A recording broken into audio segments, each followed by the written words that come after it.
Well, this is Dennis Emery again, and I'm joined for our second session by John English. And John, what we want to talk about in this session is the National Clay Court Championships, and as well as your memories of some of the great players from Louisville tennis when you were growing up and as you watched them play.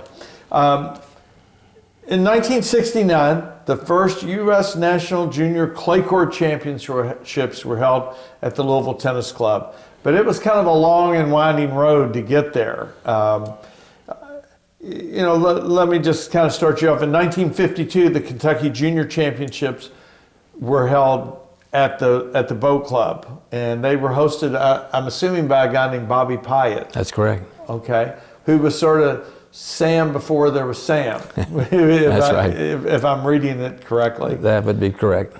Okay, so in 52, the Boat Club hosted, and it becomes a great tournament. Tell me some of the players who came to that tournament that you remember before you all took it over.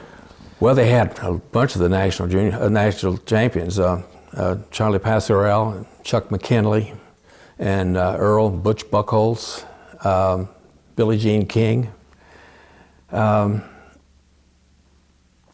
They had a series of the top American players that played there, and it became one of the three major junior events in the country for about 15 years. And then, I says Bobby Pyatt's the driving force behind it. Tell me about him. Is this somebody that you knew, or were you too young at that point? No, I did know him. He was like my brother. He was very passionate about the game. He had a disability. He played tennis, but he really it's only social tennis. But his involvement at the Louisville Boat Club, which was the hub of tennis at the time, they hosted the U.S. the Davis Cup several times, and Bobby Pyatt was the man, along with a fellow named Doc Kelso and Garland Allen. But there was a whole team of men and women at the Boat Club that were behind it. Big tennis people, very enthusiastic. But Bobby Pyatt was the leader. So, it seems to me like, the Boat Club, why did it go away from the Boat Club? Because it's such a great site, down there on the river, and I know the players love going there. Why did they go away from the Boat Club? Well, it's not a good story. In today's time, it's hard to believe, but the board of directors and the people with the say at the time they felt pressured to integrate tennis at the Boat Club. And there were those who just didn't feel like that they wanted to do that. So, Arthur Ashes, of course, he was probably the main person. And of course, what a guy. To not want to play at your club, to me, it just seems unbelievable. But that's what it was at the time. And so they gave up on all those events because of that. Wow. Yeah. So it seems to me like at that time, Sam kind of picks up the mantle. He did. From Bobby and runs with it. And he moves the tournament to Seneca Park. And in just a brief history I read about the tournament, it talked about Barry Bingham, Joe Creason, Wes Gunther. Right. And these were, along with yourself, that was his committee for the clay courts, or part of his committee for the clay courts. Barry Bingham, what would his influence have been? Well, of course, he owned, the Courier Journal and then the Louisville Times and WHAS, so he was a power with a lot of WHAS. WHAS. I didn't realize that. With a lot of resources and loved the game of tennis. He had a court at his house, and his whole family played. Sam had gone to work for the Courier about late 60s. and was kind of a fair-headed boy, doing very well, going up in the ranks, and because of his tennis and the fact that he had gone to Yale, and they all loved that, and so Sam became very tight with the Bingham family, and they respected what he was doing for tennis and for the city of Louisville, and they wanted to back him, and they did, big time. In a big way. Oh yeah.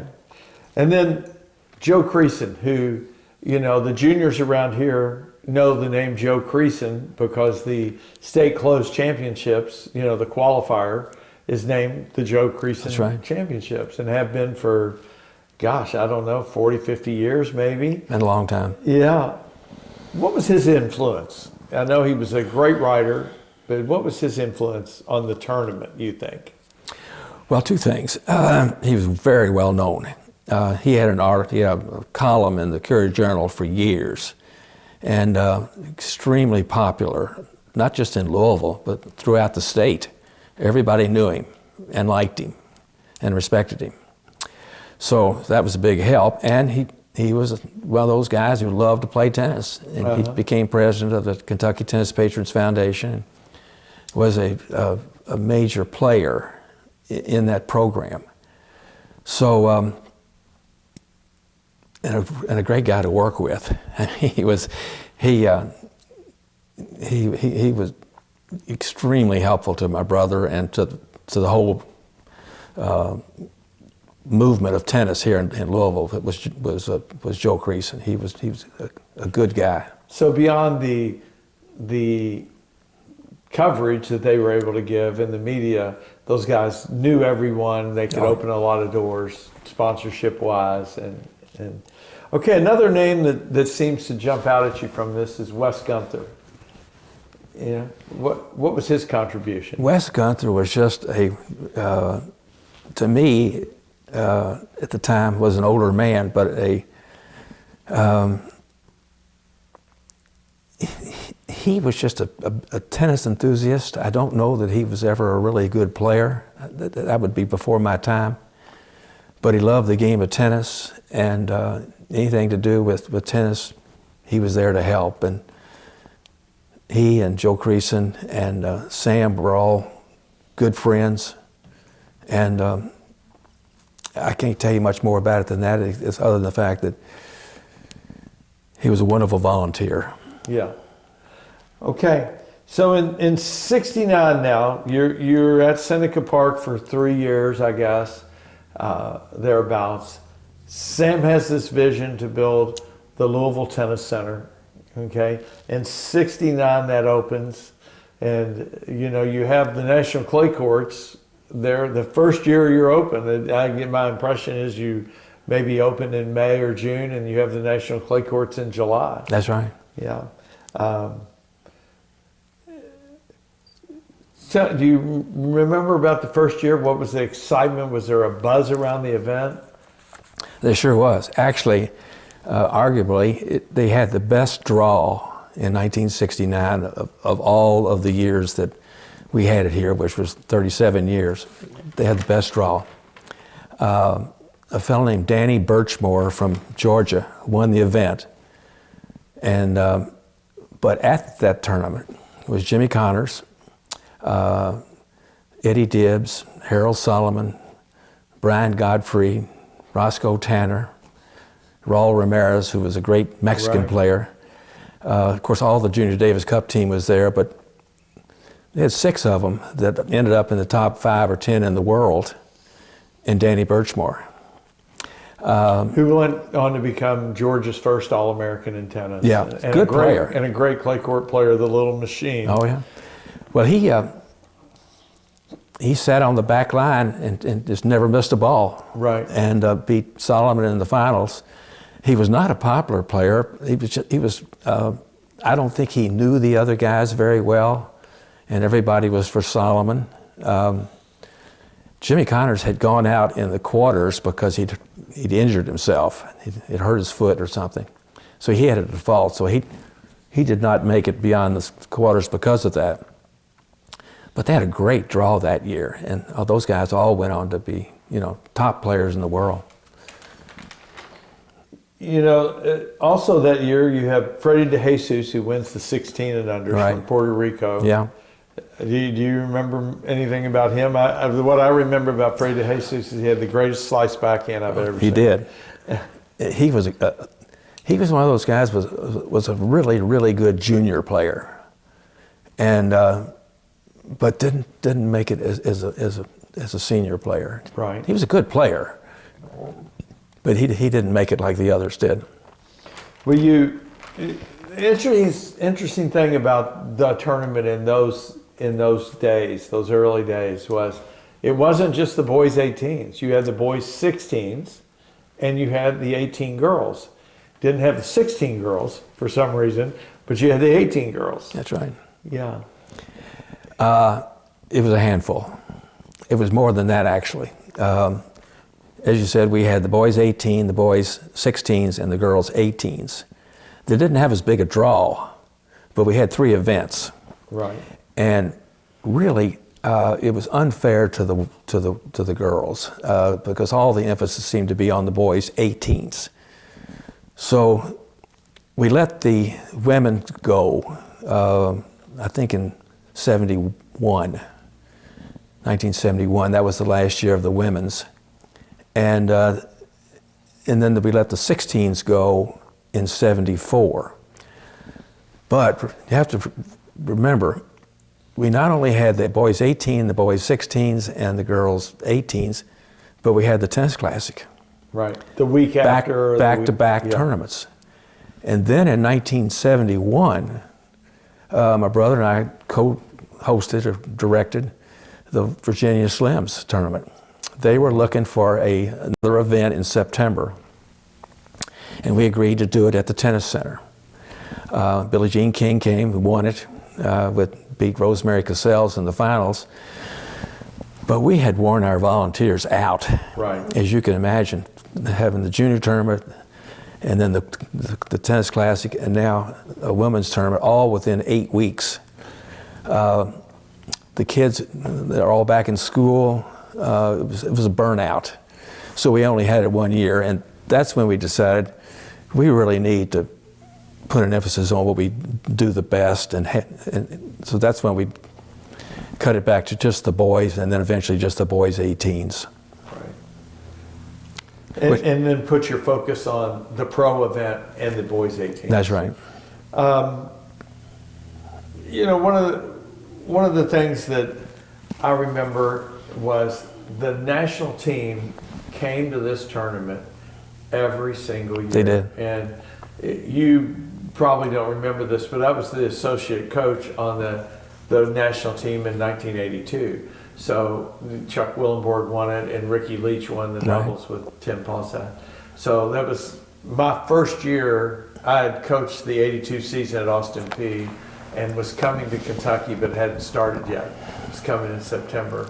But I remember how much those guys were looking forward to the national clays. It was part of that circuit where you had the national clay courts, and then you had another tournament in between there, and then you had Kalamazoo. That's right.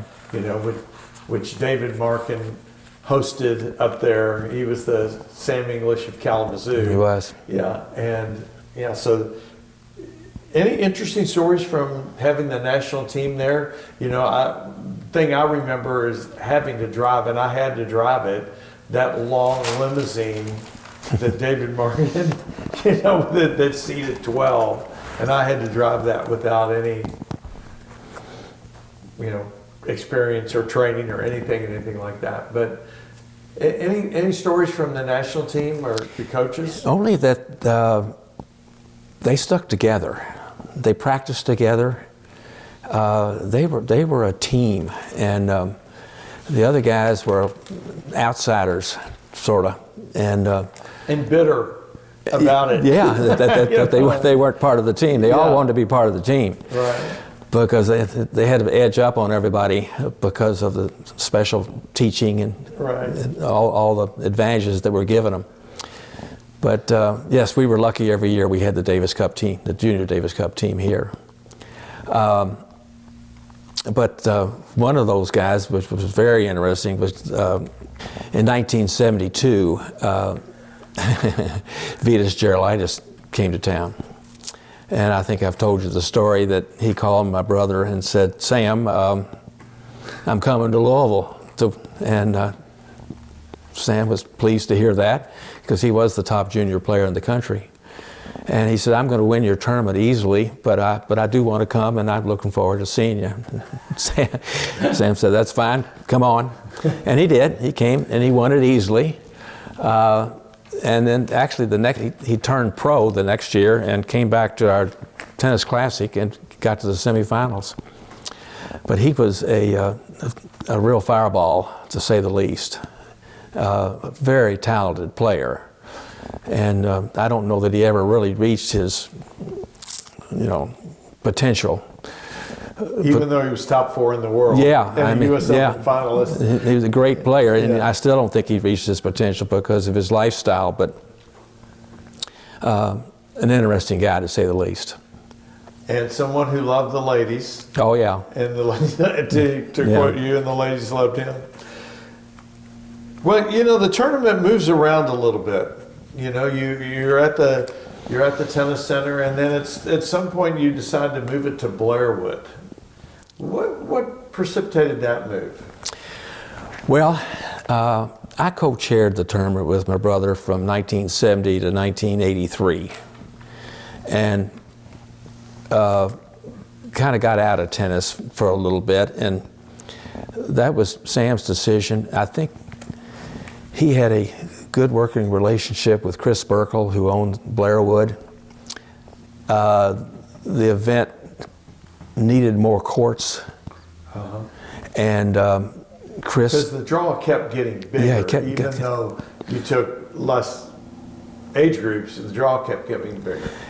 Yeah, it was a big event, big by size-wise, and they just needed more courts. Blairwood had a lot of courts at that time, and Chris Burkle was a good host, and he made the decision to move it to Blairwood, and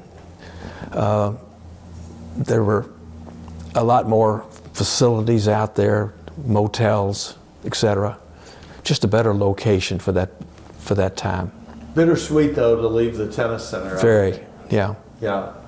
Yeah. After the blood, sweat, and tears that went in I know it. to getting it built and everything. But you had, I think at the tennis center, maybe 12 courts, is that right? 10. 10 courts, which isn't going to get it No, done for 128 or a 256 That's right. draw. Okay, after Blairwood, you also leave Blairwood at one point. In the last 11 years of the tournament, you play at the Louisville Tennis Club over on Her Lane, outdoors on the clay.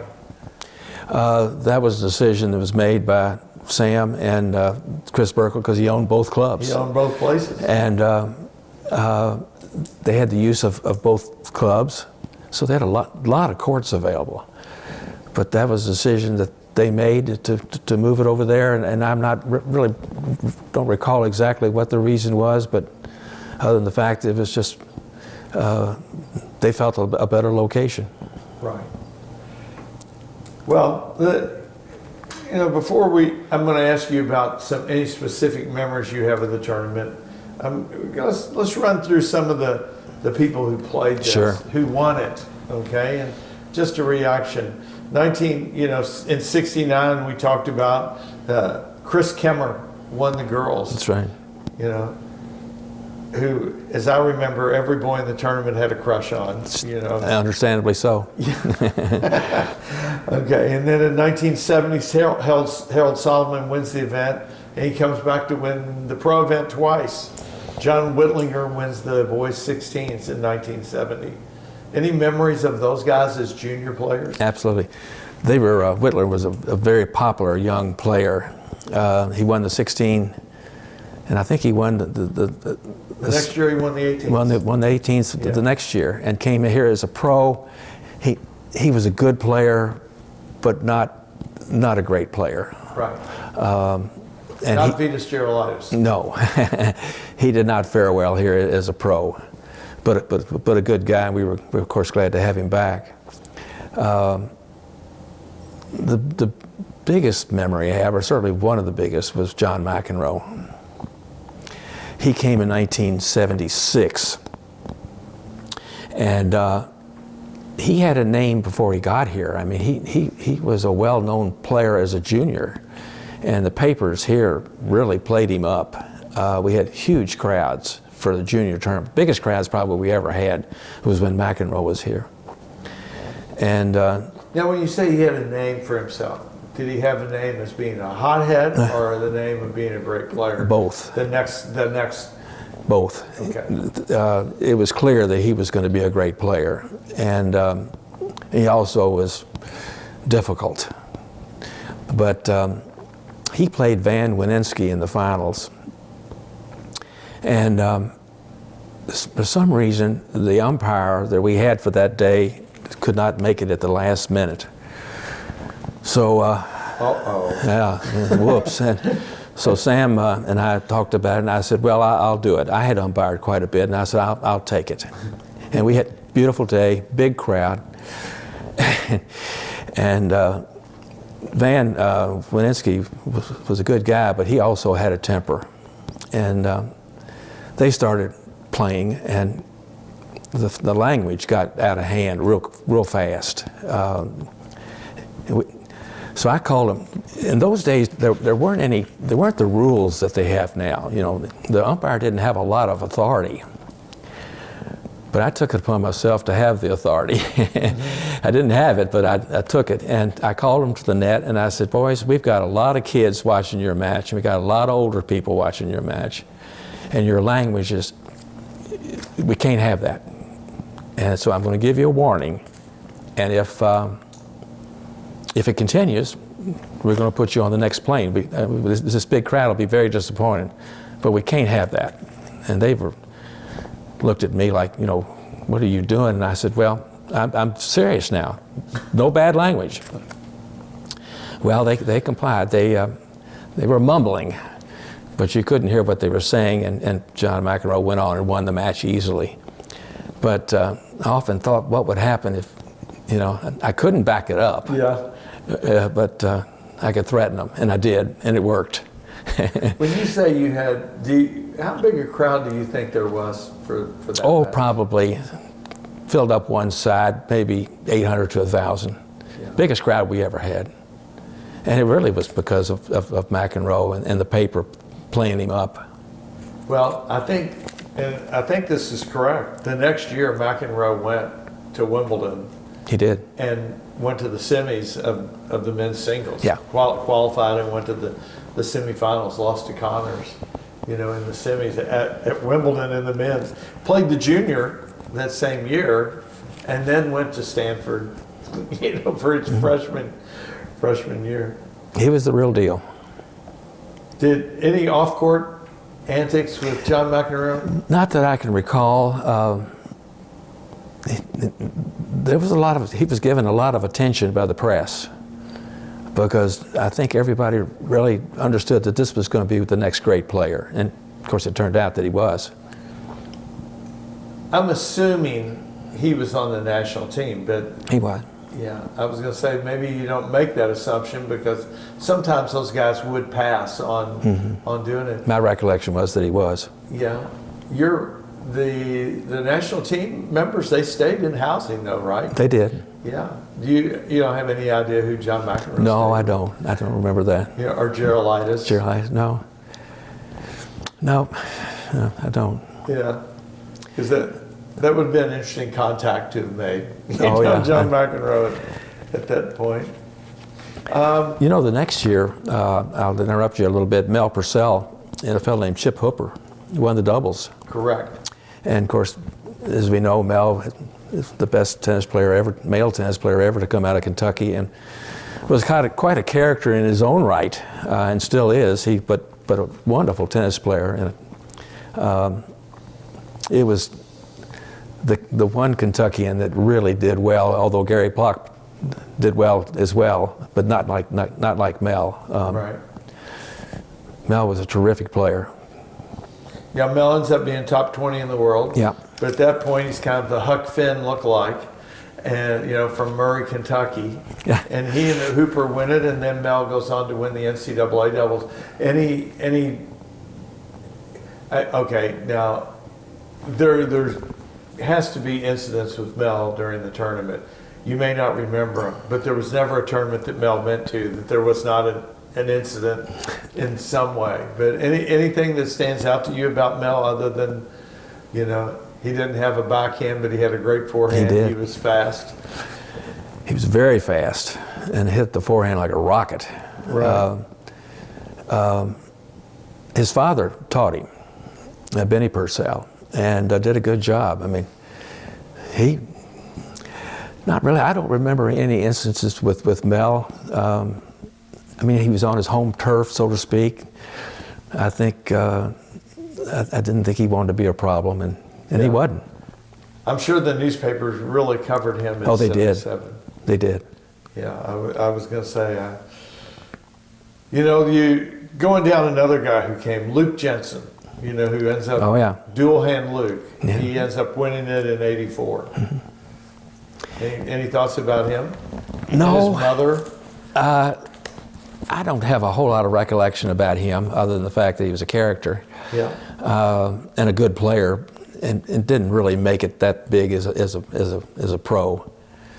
Not in singles, but he ended up winning the French Open in doubles. In doubles, he could play. With his brother. He could play. Yeah.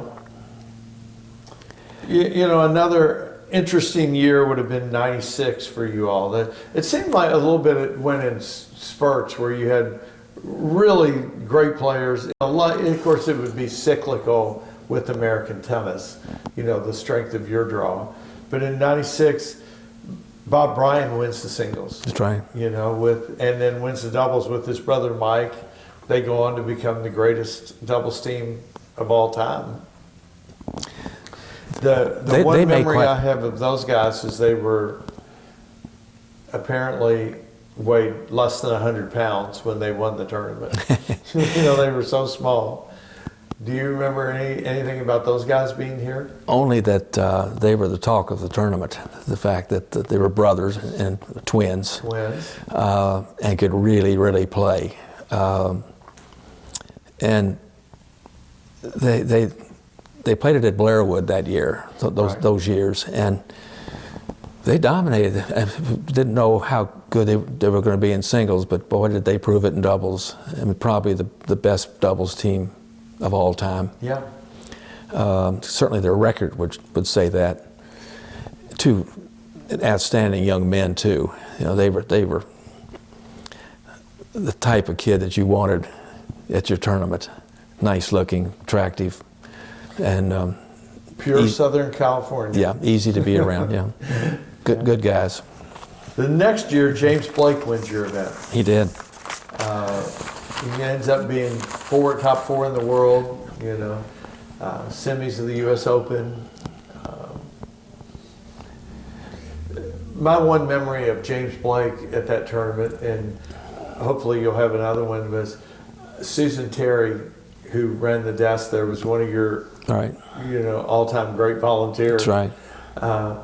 Susan Terry told me James Blake was sitting beside her, and she said James Blake was, you know, 5'4" and, you know, maybe 120 pounds. He was not big. Yeah, she said this little African-American, fast as lightning guy with this really good forehand.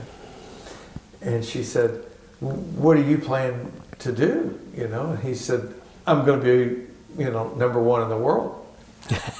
And she said, I looked at him and I thought, there's just no chance you're going to be a professional player. You know, you're just too small. But I'm sorry, because it's funny the way it works out. And later on, like I say, he's one of the great players in American history. Yeah. Well, he was clearly one of the best black players ever to play here. Right. And of course, he went on, got a great education, and at Harvard. yeah, and made he was a player, and made a big hit here when he won. Yeah. Well, good. We get down to the later years of the tournament now, and we'll come back, you know, to any other memories you might have. But you know, the Kentucky Wildcats and their coach recruited a guy named Jesse Witten. And Jesse won your tournament in 2000. You have any memories of him winning it? Or I don't know kind of how that fell, the chronology, when he came to Kentucky. Well, he came in the fall of 2001. So he won it in 2000, came back in 2001 and lost in the semis, because I came down and saw that match. But any thoughts about Jesse, who's you know, one of the best players we ever had at UK? Well, in 2001, he had a great partner. I don't know whether you know him or not, but his name was Emery. Right. Matt Emery, of course, your son. Well, they won it in 2001, which had to be a huge thrill for you, and for him, and for Jesse. Because they were playing really good doubles at that time. Yeah. Really good. And of course, it was great to have a Kentuckian win. Mel Purcell had won, but really, I think Matt was the only other Kentuckian to actually win either the singles or the doubles. So you'd have to say he's one of the best doubles players ever to come out of our state. And well, you know, just speaking from a personal standpoint, very proud moment for us. Oh, yeah. And the reason was, all these people who had kind of supported us and Matthew were able to come out and watch that event. And not to get off on this, but you know, Matthew had won. They had beaten Thomas Burditch and Petchner first round at Wimbledon that year. They were the #1 seeds. You know, Burditch ends up being top 5 in the world, but they had beaten them. And the match ends, and we're looking around, and there's nobody there.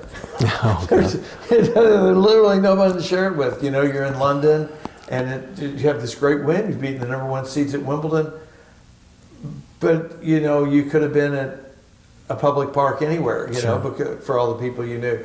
And what made that event so special for all of us was, you know, Herb Case and all the people that could come out and watch him play, where they would never get a chance really to watch him play.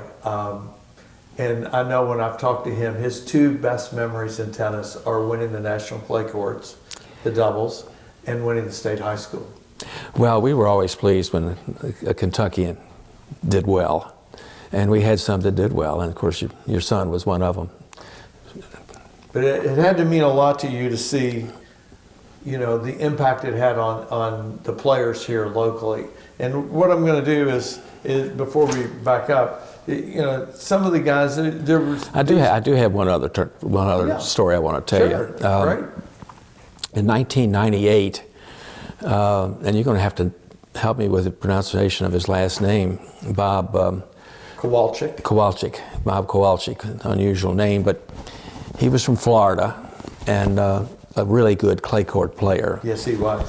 And he won the tournament in 1998, and was at 17. And he came back, he had another year, but he didn't qualify because he'd had some injuries, and you had to go through all these qualifying tournaments to become eligible. Particularly in Florida. Yeah. You forgot that. So he wasn't sponsored by his state or his section.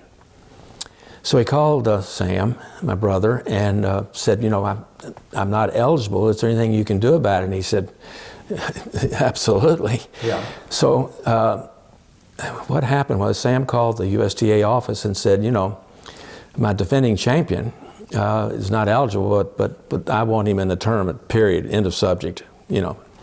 And they let him in, and he wins it. And he won it again. he won it, which was a great story. And he wrote a sort of a memo to Sam, which I've kept calling him his hero. And I see him occasionally in Florida when I'm down there. He still plays in the Vero Beach area. He's a professional there in Vero Beach, but every time he sees me, we talk about the days that he was here and what my brother did for him. Well, I loved going to that event. You know, when I was growing up, I just started playing, and one of my memories, and I don't know if you'll remember this, but Charlie Ellis and Gary Plock played together in doubles, and that would have been in gosh, I guess 72. I think 72, maybe 71. Those two guys played together, which, they were, I won't say they were enemies, but they were rivals. And, I remember Charlie Ellis telling me, I'm going to play doubles with Gary in the clay courts. And I wanted to say, well, how is this possible? I can't believe you guys are. But they get to the semis, and they play Victor Amaya and Dupre, I think, in the semis. And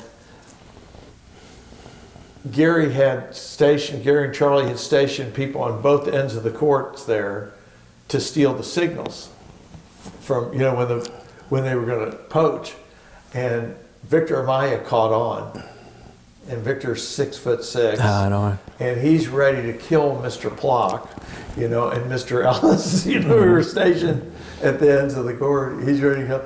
Any other funny stories like that would relate to? Well, the rest like of that story is that Gary's father was very intense. That's putting it mildly. And loved his son and wanted his son to win, but was a little overbearing. Right. And my brother had to ask him to leave the facility, which I think was the only time that I can remember that we ever asked anybody to leave the facility. Oh my goodness. That he just said, we can't have this, and asked him to leave. But that's my memory of that. I do remember it, yes. Yeah. Interesting. Yeah, because it's one of the better performances by the locals. Yes, it was. Was those guys getting to the semis. And I remember the newspaper really covering, because I was new to tennis at that time, and it was fun to follow that. Huge impact on junior tennis, the event. I can't go back, far enough but during my time, I saw what it meant to, have Gary Plock, Kevin Walsh, JT Sims, all those guys, really loved focusing on being able to go to the clay courts. So you had sort of that generation of players that it impacted, and impacted in a big way. Gary goes on to Texas and beats John McEnroe in the semis of the NCAA doubles. Okay, and then you have this next generation of players, which is Mel Purcell, Charles Beckman, and those guys that came out of this area playing in the clay courts. And then you have that next generation of players, which was Matthew Emery, Colin Purcell, who got to the semis, Chris Gagne, who got to the finals the one year, from Louisville here in 2000. It would have been 2001. He got to the finals, beat Witten in the semis. Can you think of other players that may be impacted other than those guys? I mean, I know I'm taking the top guys off of your list, so it's a little unfair. Well, Mark Bickler and Paul Lang. Of course, yeah. They were real good players. They weren't great players, but they were very, very good. But no, I think you kind of covered the top players. Kevin Walsh. Kevin ended up being a very, very good player. Yes. But it was an incentive for the local players. They wanted to play in that national junior tournament, and we wanted to play. We were going to do everything we could to get them in. Right. But we had our rules, but we wanted them in the tournament, and of course a bunch of them got in. Right. Well, very inspiring for, I'm sure, all the people who are out there, taking lessons, those juniors, to watch that level. I know it was for me. So, before we go into the end of the tournament, any other kind of favorite memories you have of the tournament? Well, there are a lot of memories, obviously. We housed the boys at Bellarmine College. Right. And without much chaperoning. That was a test. Yeah. They somehow they didn't know what the rules were, and we had to put our foot down several times there, and we would have meetings at the tennis that we'd bring all the players in and say, y'all are welcome here, but you got to behave. And of course, most of them did. It was just a few bad apples, but I can remember that was always kind of a problem. And it was better when they all stayed at private homes. Yeah. Because they had the chaperone of the people that owned the home. And that was one memory. Basically, it was just every year we had a new crop coming in, and you know who was going to be the next great player, and because they all came through here. Sampras came through here. The Gullickson twins. They were just almost every player that turned out to be, I think without exception, played in the National Junior Tournament when we had it. Sam actually ran it 37 years, and he died. He passed away in 2002, and you know, he said to me then, he said, well, you know, we're going to lose this tournament when I leave this earth, and of course we did the next year. They kept it for 1 year. Right. He died in the summer of '02, and we played the tournament in '03, and they moved it to Washington.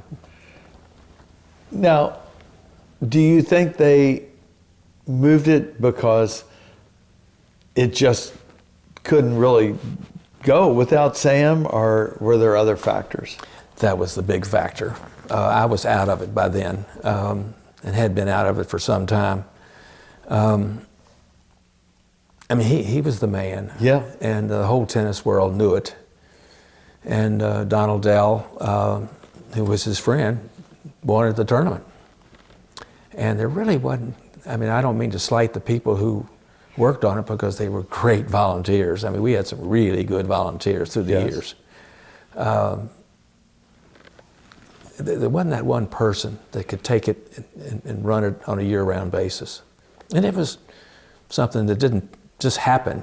You worked on it pretty much off and on all year. Right. Those events are things that you have to spend an hour or two a day on. You do. Until the month before, and then you really have to hit it, that month before. You really, yes, no question. You're locked in for 6-7 hours a day. And then the tournament, when it's on, it's 24/7, But busy time. Yeah, they ended up moving the tournament to D.C. I always kind of felt like Washington bought it. They offered wild cards. They offered, all the matches would be chair officiated, at great expense. And I always felt like that was just a non-sustainable model, which, as it ended up, was true. It ended up moving to Florida. I think they got into it and realized, we've bit off more than we can chew here. I think that's what happened. Yeah. You've been around a long time.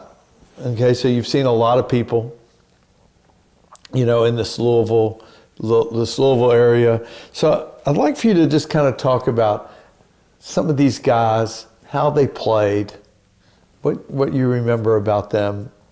The first one's Don Kaiser. Don Kaiser, yeah. Don grew up here and lived here and played at Male High School and went on and played at Miami. And in my mind, was probably the best male tennis player ever to come out of Louisville. Real nice looking guy, a ladies' man to say the least, but in a nice way. And he got to the finals of the Southern tennis tournament, Southern Men's Open tennis tournament twice, got beat by Ham Richardson, which was, That works. Yeah. I mean, it's pretty good. He was by far the best player in the South. But Don was the tennis pro at the Louisville Country Club for about 10 or 12 years, a very popular pro. Everybody was very fond of him. But he moved to Florida. He got married, moved to Florida, and continued to teach until he was 80. He died this year. But tennis was his life. He really. And he was ranked like 21 in the country, right, in the got U.S. down to, and this is before there were world rankings outside the top right. 10. They would rank the top 10 players in the world. But he was 21 in the country, which may have been the highest. I think, to my knowledge, it was the highest. There may have been other guys who would be as good, but they didn't reach the ranking that he did. Mm-hmm. a fun person to be around, for sure. Max Brown. Max Brown. He was my age. He was the best junior player by far when we were growing up. He was on the National Junior Davis Cup team. Right. One of the very few Louisvillians Yeah. or Kentuckians. Not a whole lot. Yeah, to be on But there. he was very mature physically for his age, and he dominated all through those junior years, and went on to Notre Dame and was a very good player and became a doctor. And I think he got out of the game. I lived down in Bardstown, and I never really saw him much after that. Is he still alive? Do you know? I don't think so. Well, the next one is kind of a legendary guy. When I was growing up, Jackie Cooper. Jackie Cooper. Jackie was, of course, about 7 years younger than me, but a whale of a player. I mean, he was one of 6 Coopers, the 6 Cooper boys, and he was the best player of the 6. National junior champion with a couple of different times in doubles. And Now, he won Kalamazoo with Mickey, right? I think he did. Yeah, they were 15 national. and unders. The age groups were different back then, but yeah. Mickey was a year younger. Uh-huh. Jackie was a wonderful tennis player. In a way, everybody loved Jackie, but he was a little bit of a flake. But he was, never knew whether he was going to show up for the match because he'd forgotten it. But a really, really good player and a good friend of ours. He won my brother had the Louisville Country Club Invitational for about 25 years. And those first 10 or 12 years, Jackie and Mickey Shad dominated it. I think Jackie won it 7 times, and Mickey about 4 or 5 times. It was a real rivalry. They were friends, played doubles together, and that was in the day before the Tennis Classic, when that was the best tennis that you could see locally. Right. So the crowds at that event were big, and everybody looked forward to it. It was a real rivalry between Mickey and Jackie. And I'd have to say Jackie maybe had the upper hand in the long term. Jackie, my impression was Jackie was more talented. Mickey was more of a grinder. If Jackie wasn't all there that day, Mickey could beat him, especially on the clay. And he had a few years there where he did beat him. He had it, and then Jackie came back and ended up beating him. But Jackie ended up in California, and of course passed away a few years ago. Made himself a big name out there. Right. Good guy. One of the original people with Charlie Passerell on the Indian Wells. That's right. Tournament. In the very, very beginning, Jackie was involved, and then decided, I think, kind of not to be. And Mickey Shad. Mickey was a whale of a player. He won everything that he could. National junior tournaments. He was an outstanding junior player. His size kind of got to him. He was not very big, and so he never really made it as a professional. But had a long career of teaching, and is out of the game now. But clearly, one of the best players ever to come out of Kentucky. Clearly. Debbie Simmons Wells. Debbie Simmons Wells. Because she just jumps out at you because she won all the time. She did. She never did lose, I don't think. She played at the Boat Club, and her family was involved in the game. She was a Boat Club brat, so to speak, but in a nice way. And she just won everything. She dominated when she, as a junior here, moved out of town. And we haven't seen her for years, but she was a dominant player when she played. Cute girl. Yeah. Gary Plock. Gary Plock. Gary and his brothers all played. Quite a family. Gary, of course, was an outstanding player. He ended up being an All-American at Texas. Clearly, and it's certainly in doubles, one of the best players ever to come out of Kentucky. Has been involved in tennis all of his life, still is involved. He's a real walking encyclopedia about the game of tennis. He knows everybody and knows a lot about the game, is still very, very interested in the game. Fun to be around. Maybe the best left-handed serve Oh, yeah. ever in Louisville. I hated playing against him. Yeah. Because he had that big slice and he was tough. You know, you're speaking about the Plock family, you know, very influential, okay? But the other two families are the Cooper family and the English family, you know? Good friends, rivals. How would you describe your all's relationship? Oh, yes, rivals, but you'd say more good friends. They were younger. Billy, the oldest of the Coopers, was close to my age, and I actually played some doubles with Billy, and he was a really good doubles player, and then became a good golfer and a good friend of mine. But all the Coopers could play.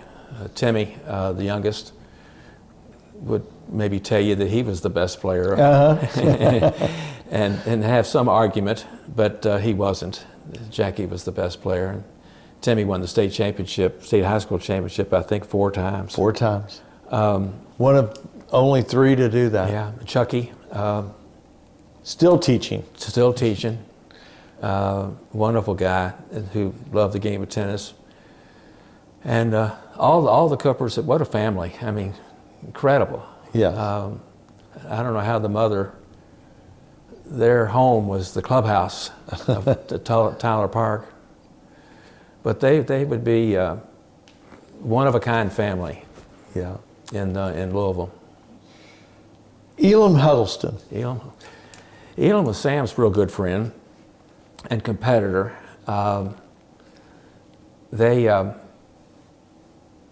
Sam had a big winning margin over him. I think they went back and reviewed it, and I mean, it was something like 18-3 in their one-loss rivalry.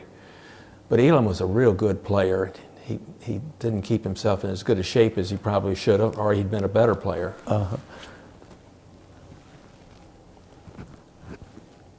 But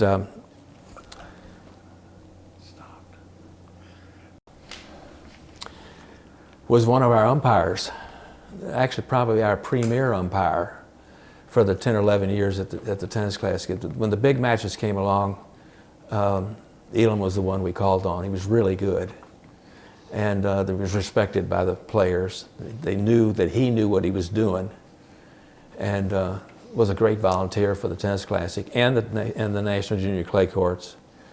But he was in high school with me. He was a good high school basketball player. He's a good athlete, and one of the better players that Louisville ever had. Yeah, seemed like Indiana. Yeah, when you look at those guys, there was a real period of time there, you know, with Sam and Elam and Rod McNerney and Billy Evans, and there was a real period of time that those guys did great. Dick Swigert. Dr. Dick Swigert came here as went to out of college and out of med school and taught at the University of Louisville forever. A major player in Kentucky tennis. He was always involved in everything that went on. President of the State Association, president of the Tennis Patrons Foundation, longtime tennis player, and passed away a few years ago. But a major player in tennis in Kentucky for a long, long time. Good friend of Sam's and mine. You know, let's finish up here with, let's talk about you for a second. So after you play at Center and you play the country club tournaments around here and the state opens and the state closed, and you kind of get to where you obviously do the administrative stuff as we talked about with the clay courts and the Louisville International Tennis Classic. But, you also you were involved with running some of the premier facilities here and investing in them, running in them. Tell me about getting involved over at would it be called the it'd be Louisville Indoor Racket Club, but it was at Plantation. You were one of the investors in that originally? Well, I was fortunate to have an older brother who was an entrepreneur, and consequently, I was involved with most everything he ever did. I mean, whether it be the indoor tennis clubs or the tournaments or whatever he was involved in, I seemed to be involved with him. But in 1967, he had the idea of putting in a two-court air structure, bubble, over Plantation's outdoor tennis courts. We had no indoor tennis in Louisville in 1967. And we invested, we had about 7 investors. Elam Huddleston was one of them. Put up about $35,000 and rented the 2 courts from Plantation. That started indoor tennis in Louisville. People weren't used to paying to play indoors. Right. It was amazing to us that here we had an indoor facility, and sales were not real good initially, but it turned out real well. And a couple of years later, we sold the 2-court bubble and put a 3-court bubble in, and then built a 4-court permanent structure. So we had 7 courts, and doing very well. We had no competition. And in 1972, the group with Don Varga and Mike Kemper and Jackie Cooper and Billy Evans and so forth, a bunch of them, formed Louisville Tennis Club over on Hare Lane. So we sold that facility in 1972, and relatively speaking, made a nice profit. It was small dollars, but it was a good investment. And then in 1976, we had the idea of converting an old building, an old house, Melwood and Zorn, into a 8-court indoor tennis facility. And the house would be the clubhouse. And then it actually would end up housing it was headquarters for the National Junior Clay Courts and the pro tournament and so forth. But we were all involved in the USTA. I mean, we would always go to the national meetings, wherever they would be, and we thought we'd put clay courts in, if it worked. And we got a lot of information from various places around the country that it could work, and it would work. Wrong, it didn't work. It did not work. It did not work. And we had 8 beautiful courts, and everybody was excited about playing on clay courts indoors. And it wasn't long before we realized that it rained indoors, literally. The building would sweat and make holes in the courts, and it was not a good idea. So we, actually my brother got out of the business, and I had 2 or 3 partners, but I was a managing partner for about 4 or 5 years. And what we did was we converted 4 of the courts to hard courts, and that worked out fine. And I had the idea of converting the other 4 courts to indoor soccer, which was becoming popular. Soccer was just becoming, and I thought this might be something we could do. So I flew out to St. Louis, spent a day out there and visited 3 facilities, came back with just a mammoth amount of information of how to do it, what to do and what not to do. And we built the first indoor soccer club in 1981. And that was successful to a point. And, but I was doing this out of my hip pocket. I mean, I had a business a real business that I was all involved in, and trying to raise 3 kids and involved in all sorts of other activities in town. And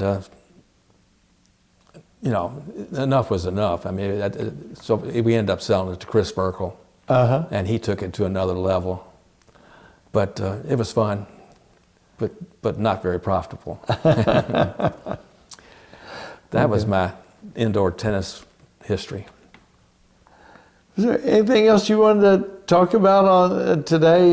You know, about Kentucky tennis or your involvement? Anything that I didn't hit? It's hard to talk about yourself. It's been fun to stay involved in the game.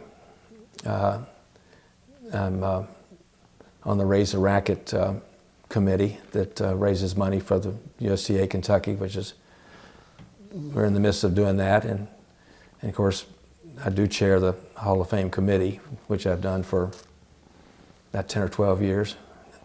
You're one of our esteemed board members.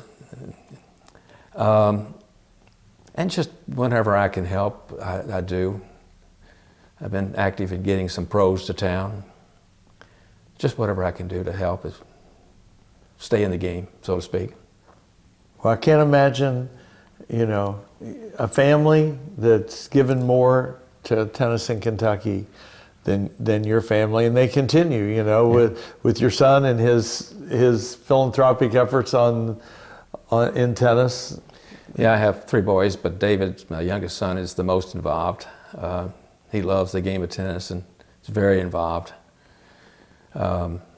Would like to even be more involved when we get through this pandemic. Yeah, and it just continues to pass down through David, I Yeah, think. yeah.